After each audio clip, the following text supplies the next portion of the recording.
लेकिन जिस शिद्दत के साथ में प्रशांत किशोर लगातार घूमे हैं और जिस तरह से लोगों को अपनी तरफ आकर्षित करने का उन्होंने तरीका खोजा है, वो कहीं ना कहीं उनके लिए प्रभावी साबित हो रहा है। आने वाले दिनों में किन किन मुद्दों पर वो जाएंगे, क्या क्या रणनीति वो बनाएंगे, ये सब। तो क्या प्रशांत किशोर को कम आंकना भारी पड़ जाएगा नीतीश कुमार को, लालू प्रसाद यादव को? क्या आरजेडी और जेडीयू प्रशांत किशोर को कम आंककर बहुत बड़ी गलती तो नहीं कर रही है? क्योंकि चुनावी रणनीतिकार प्रशांत किशोर कोई मामूली नेता नहीं, कोई मामूली शख्स नहीं है। चुनावी रणनीतिकार प्रशांत किशोर अपने आप में चाणक्य नीति के लिए माने जाते हैं और उनकी राजनीति ऐसी सधी हुई राजनीति है जिसको भेद पाना अच्छे नेताओं के बस की बात नहीं रही।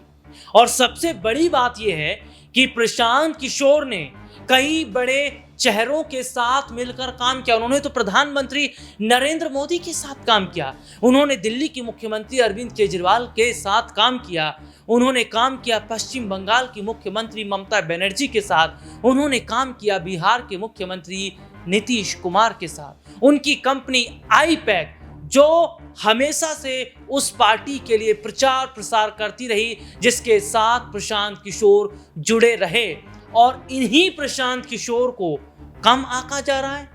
ज्यादा नहीं साहब, 2 सीटें ले आए तो बहुत बड़ी बात होगी। कोई तो ये कह रहा है कि भैया जमानत जब्त हो जाएगी इनकी उम्मीदवारों की, क्या ऐसा है? लेकिन मैं अपने दर्शकों को बता दूं कि 2 अक्टूबर का दिन अगर प्रशांत किशोर ने चुना, 2 अक्टूबर गांधी जयंती, और महात्मा गांधी जी की अगर बात करें, बापू जो हमेशा से अहिंसा के पुजारी रहे हैं, और 2 अक्टूबर को जन्मदिन उनका, और ऐसे में 2 अक्टूबर को पार्टी लॉन्च करना और पार्टी के अध्यक्ष के तौर पर एक ऐसे चेहरे को बिठा देना जिसका तोड़ ना जेडीयू निकाल पाए, ना आरजेडी निकाल पाए, ना क्षेत्रीय पार्टी निकाल पाए। और क्या प्रशांत किशोर अब बिहार के विधानसभा चुनाव की तस्वीर को बदलने के लिए तैयार हैं? इसी मुद्दे पर हमारे साथ बातचीत करने के लिए मौजूद है हमारे खास सहयोगी अमन सर। और नमस्कार, मैं हूं राहुल शर्मा और आप देखना शुरू कर चुके हैं हमारा खास प्रोग्राम। सर बहुत बहुत स्वागत है सबसे पहले तो सर इस प्रोग्राम में आपका। सर सबसे बड़ा सवाल मेरा यही रहेगा, क्योंकि प्रशांत किशोर को लेकर जो बातें कही जा रही हैं कि 10 सीटें भी ले आएँ तो बहुत होगा, 4 सीटें भी ले आएँ तो बहुत होगा, इनके विधायक जीत जाएं तो भी बहुत होगा, लेकिन इतने हल्के में प्रशांत किशोर को जो लिया जा रहा है, और जिस तरीके से अशोक चौधरी ये कह रहे हैं कि छोटी मोटी पार्टियां तो बनती रहती हैं, तो क्या बहुत बड़ी गलतियां कर रही हैं ये बड़ी बड़ी पार्टियां? और 2025 के विधानसभा चुनाव से पहले जो तस्वीर अगर बदल देंगे प्रशांत किशोर, तो नीतीश की सत्ता तो खतरे में है। कहीं ना कहीं चुनावी जो ब्रेक है वो आरजेडी पर भी लगता नजर आएगा। देखिए, मुझे ऐसा लगता है कि हम प्रोग्राम की शुरुआत इस शेर से कर सकते हैं कि कौन कहता है आसमां में सुराग नहीं हो सकता, एक पत्थर तो तबीयत से उछालो यारो। बिहार की राजनीति को हमेशा जात धर्म मज़हब की राजनीति जोड़ा जाता है, और जब प्रशांत किशोर ने अपनी यात्रा शुरू की थी 2 साल के पहले के वक्त की अगर बात करूं, तो उस समय चंपारण से शुरुआत की थी, और चंपारण वही जगह जहां से गांधी जी ने भी अपने आंदोलन की शुरुआत की थी, और यहीं से जन स्वराज की यात्रा की शुरुआत एक तरीके से प्रशांत किशोर ने भी की। पूरे बिहार के अंदर वो घूमे, गांव-गांव गए, गली गली गए, लोगों से बात की, एजुकेशन को लेकर पूरी तरह से माहौल बनाने का प्रयास किया और तमाम तरह से लोगों को जागरूक करने की कोशिश की। और अब 2 अक्टूबर के दिन यानी बापू की जयंती के मौके पर उन्होंने अपनी पार्टी का अनाउंसमेंट कर दिया। लोग यहाँ तक कह रहे थे कि भाई इनकी कह सकते हैं सभा में, इनके इस प्रोग्राम में 10-20 हज़ार से ज़्यादा लोग नहीं होंगे, लेकिन जब आपने वीडियोस देखे हो, तो आपने जिस तरह से उनकी हुंकार सुनी हो, तो कुल मिलाकर वो जिस कॉन्फिडेंस में नज़र आते हैं, जिस उत्साह में नज़र आते हैं, वो ये बताता है कि आने वाले दिनों में बिहार में कह सकते हैं प्रशांत किशोर एक बड़ा नाम बनकर उभरने वाले हैं। अभी से उन्होंने चीज़ों को साधना शुरू कर दिया है। अध्यक्ष उन्होंने दलित समुदाय से बनाए हैं, मुस्लिम 40 सीटों पर लड़ाने की बात करते हैं, महिलाओं को 40 सीटें देने की बात करते हैं, यानी कि कुल मिलाकर जो एक मजे हुए पॉलिटिशियन की निशानियां होती हैं वो उनके अंदर अभी से नज़र आने लग गई हैं। आने वाले दिनों में जब अब उनकी पार्टी बन चुकी है, खुद नेता के तौर पर वो सामने आ गए हैं, तो आने वाले दिनों में किस तरह की रणनीति बिहार में वो लेकर चलते हैं, क्योंकि लगातार तेजस्वी यादव के ऊपर उन्होंने हमला किया कि लालू का बेटा नबी फेल है, नबी पास है, लेकिन उसके बावजूद भी वो मुख्यमंत्री बनेगा। आपका बेटा लिखा पढ़ा है लेकिन फिर भी वो रोजगार के लिए यहाँ पर भटक रहा है। तो ऐसे तमाम जो ज्वलंत मुद्दे हैं उसके ऊपर बात की उन्होंने। एजुकेशन के साथ साथ में अब जो खराब बदहाली है उसके लिए नीतीश कुमार को भी जिम्मेदार ठहराया कि वे 18 साल से सीएम बने हुए हैं, लेकिन बिहार में अभी तक भी जो विकास होना चाहिए था विकास नज़र नहीं आता। 18 साल में कभी इधर पलटी मार के पहुंच जाते हैं, कभी उधर पलटी मार के पहुंच जाते हैं, लेकिन सीएम नीतीश कुमार ही बनते हैं, ये प्रशांत किशोर का साफ कहना है। और देखिए अब जब उनकी पार्टी बन गई है तो ऐसे बयान भी निकल के सामने आ रहे हैं कि भाई वो 1-2 सीट जीतेंगे, इक्का दुक्का सीट जीतकर कुछ भला नहीं हो पाता है। ऐसे दल बनते हैं, टूट जाते हैं, ख़त्म हो जाते हैं। लेकिन जिस शिद्दत के साथ में प्रशांत किशोर लगातार घूमे हैं और जिस तरह से लोगों को अपनी तरफ आकर्षित करने का उन्होंने तरीका खोजा है वो कहीं ना कहीं उनके लिए प्रभावी साबित हो रहा है। अब आने वाले दिनों में किन किन मुद्दों पर वो जाएंगे, क्या क्या रणनीति वो बनाएंगे, ये सब देखने वाली बात होगी। लेकिन ये ज़रूर माना जाएगा कि यहाँ से बीजेपी, कांग्रेस, जेडीयू, आरजेडी या एलजेपी इन सब के लिए कहीं ना कहीं कंपटीशन देने का जो प्रोसेस है वो अब यहाँ प्रशांत किशोर ने शुरू कर दिया है। सर मेरा एक सवाल आपसे रहेगा कि मनोज भारती हैं पार्टी के अध्यक्ष के तौर पर उन्हें नियुक्त किया गया है, दलित चेहरे से आते हैं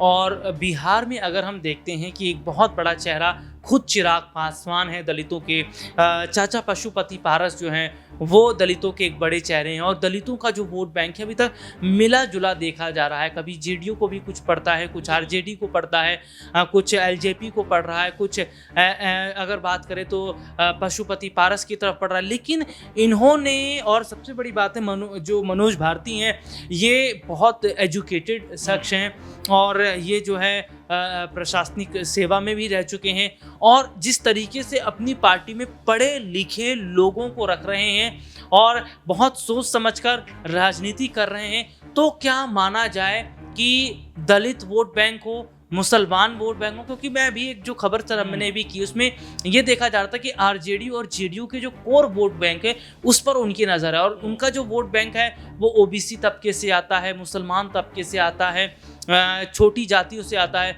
तो कितना बड़ा प्रभाव सर ये जो है आप देख रहे हैं? देखिए राहुल, बिहार की जो राजनीति है जाहिर बात है कि इससे कोई छुपी हुई बात नहीं है कि जाति, धर्म, मजहब और एक जातिगत समीकरण जो होते हैं उसको साधने की राजनीति है। अब यहाँ पर प्रशांत पांडे ने जिस तरह से कह सकते हैं कि उन्होंने प्रशांत किशोर पांडे, हालांकि उनका पूरा नाम है, उन्होंने जिस तरह से पार्टी का अनाउंसमेंट किया है, मनोज भारती को एक तरीके से उन्होंने पार्टी की जिम्मेदारी दी है, ये बताता है देखिए कैसे आप चीज़ों को साधते हैं। खुद सवर्ण जाति से आते हैं, पार्टी के अध्यक्ष उन्होंने एक तरीके से दलित समुदाय से बना दिया। इसके अलावा आप देखिए 40 सीटें महिलाओं को देने की बात कर दी, इसके साथ साथ में आप देखिए 40 सीटें मुस्लिमों को देने की बात कर दी, शराबबंदी हटाने की बात कर दी। यानी कि बिहार की हर एक सोच के ऊपर कहीं ना कहीं वो अभी से कह सकते हैं अपना टारगेट करते हुए नजर आते हैं। और देखिए जब भी आप रणनीति के साथ में जाते हैं तो आपको फायदा मिलता है और प्रशांत किशोर से ज़्यादा रणनीति बनाने की महारत किसी के पास हासिल है, जिन्होंने पीएम मोदी के साथ में काम किया है और जिन्होंने केजरीवाल के साथ में काम किया है। आपने देखा लास्ट चुनाव जब उन्होंने बंगाल में ममता बनर्जी के साथ में काम किया, पूरा मीडिया कह रहा था कि बीजेपी की सरकार होगी, लेकिन प्रशांत किशोर कह रहे थे कि यहाँ पर पहले से भी ज़्यादा सीटों के साथ में ममता बनर्जी आएंगी और वैसा ही हुआ। तो उनको समझ है, जानकारी है। अब अपनी ये जानकारी अपने लिए वो कितनी बेहतर इस्तेमाल कर पाते, क्योंकि देखिए उन्होंने पहले 2-2.5 साल का वक्त जो है बिहार को समझने में लिया है, गली गली घूमे, लोगों को जागरूक किया है। और मुझे ऐसा लगता है कि इन चुनावों में यानी कि 2025 के जो विधानसभा चुनाव होंगे, यहाँ पर अगर जिस तरह का दावा वो कर रहे हैं हालांकि कि पूर्ण बहुमत आएगा, अगर कुछ सीटें भी उनके हिस्से में आती हैं तो ये कहीं ना कहीं उनके लिए एक बेहतर आगाज़ हो सकता है। क्योंकि देखिए शुरुआत ऐसे ही होती है कि जब भी आप कोई पार्टी शुरुआत करते हैं धीमे धीमे लोगों के बीच में जाते एक माहौल क्रिएट करते हैं और उसका फ़ायदा फिर आपको मिलता है। और जागरूक जिस तरह से प्रशांत किशोर ने किया है वो उनको फ़ायदा करेगा, क्योंकि तमाम समाज के तबकों को साधने का प्रयास कर रहे हैं। वो महिलाओं को साधने का प्रयास कर रहे हैं, वो युवाओं को साधने का प्रयास कर रहे हैं, वो दलितों को साधने का प्रयास कर रहे हैं। क्योंकि ये जो वोट बैंक है ये कभी बीजेपी की तरफ शिफ्ट हो जाता है, कभी कांग्रेस की तरफ शिफ्ट हो जाता है, कभी आरजेडी की तरफ, कभी जेडीयू की तरफ। तो ऐसे में तमाम जो दल हैं जो अब तक राजनीति करते चले आए, प्रशांत किशोर यही कहेंगे कि भाई आपने इनको मौका दिया, एक बार आप हमें भी मौका दीजिए। और अगर प्रशांत किशोर यहाँ पर अपनी बाजीगरी, अपनी जादूगरी चलाने में कामयाब होगा, जिसके लिए मशहूर हैं, तो यहाँ पर कोई बड़ा इतिहास भी बनता हुआ नजर आ सकता है। सर, मेरा एक सवाल ये रहेगा कि प्रशांत किशोर क्या नीतीश कुमार की सत्ता को जड़ से हिला पाने में कामयाब रहेंगे? और एक तीर से दो निशाना भी वो कर रहे हैं, जहां बिहार चुनाव में आजमा रहे हैं खुद को, दूसरी तरफ वो ये भी कह रहे हैं कि प्रधानमंत्री नरेंद्र मोदी अपने तीसरे कार्यकाल में सबसे कमजोर प्रधानमंत्री हैं। तो अगर नीतीश की सत्ता हिलेगी तो सत्ता तो फिर दिल्ली में पीएम मोदी की भी हिलनी तय है। जाहिर बात है। और देखिए हर एक चीज़ का फ़र्क पड़ता है, क्योंकि अब आप देखें पीएम मोदी उतने ताकतवर पीएम मोदी नहीं है जो 19 तक के बाद तक नज़र आते, 24 से पहले तक नज़र आते थे। अब उनको दूसरों के सहारे चलना पड़ रहा है। तो जाहिर बात है कि यहाँ पर अगर आपस में मनमुटाव होता है, आपस में नाराज़गी होती है, तो उनकी सरकार गिरने में वक्त भी नहीं लगेगा। ये प्रशांत किशोर ने कहीं ना कहीं इशारे में बता दिया। लेकिन प्रशांत किशोर जिस तरह से अब राजनीति कर रहे हैं, लगातार लोगों को अपनी तरफ आकर्षित करने के लिए तमाम तरह की योजनाएं बना रहे हैं, तमाम तरह की बातें कह रहे हैं। अब ये कितना प्रभाव छोड़ेगी, कितना प्रभाव बनाएगी, ये देखना होगा। लेकिन हाँ, ये जरूर कहा जाएगा राहुल कि बिहार में एक नया विकल्प लोगों के पास जरूर आ गया प्रशांत किशोर के रूप में। और यहाँ पर हिंदू मुस्लिम जितने भी कह सकते हैं जात धर्म के लोग रहते हैं, मजहब के लोग रहते हैं, जितने भी कम्युनिटी रहती हैं, वो सब कहीं ना कहीं अब प्रशांत किशोर को पसंद कर रहे हैं। कल की रैली में हमने देखा कि बहुत भीड़ नजर आई, और यही भीड़ अगर उनके वोटों में तब्दील होती है तो यहाँ पर वो कहीं ना कहीं बिहार में सरकार बनाने में भी कामयाब हो सकते हैं। जी। और देखिए, वाकई सर ने ये बताया कि प्रशांत किशोर को जो कम आंक रहे थे, उन्हें ये समझना पड़ेगा कि जो पार्टी की लॉन्चिंग उन्होंने की उस दौरान ही इतनी भीड़ नजर आई। तो आप ये अंदाजा लगाइए कि जब पार्टी लॉन्चिंग में इतनी बड़ी भीड़ है तो क्या चुनाव के समय में यही भीड़ वोट बैंक में तब्दील नहीं हो जाएगी? क्योंकि हमें ये नहीं भूलना चाहिए, अन्ना आंदोलन से निकलकर अरविंद केजरीवाल ने अपनी पार्टी बना ली, आम आदमी पार्टी। और यही पार्टी दिल्ली में तो सरकार इन्होंने बनाई, इन्होंने पंजाब में सरकार बना डाली, अब इनका मकसद हरियाणा में सरकार बनाने को है। तो जिन अरविंद केजरीवाल को कम आंकने की कोशिश की गई थी, उन्होंने क्या से क्या किया, तो क्या वही प्रशांत किशोर भी करिश्मा करते नजर आएंगे? और क्या एक साथ दो सत्ता को हिलाकर रख देंगे, एक और नीतीश कुमार, दूसरा प्रधानमंत्री नरेंद्र मोदी की? इस मुद्दे पर आपकी क्या राय है, कमेंट करके जरूर बताइएगा। फिलहाल आज के लिए इतना ही, आपसे फिर दोबारा मुलाकात होगी, तब तक के लिए इजाजत दीजिए।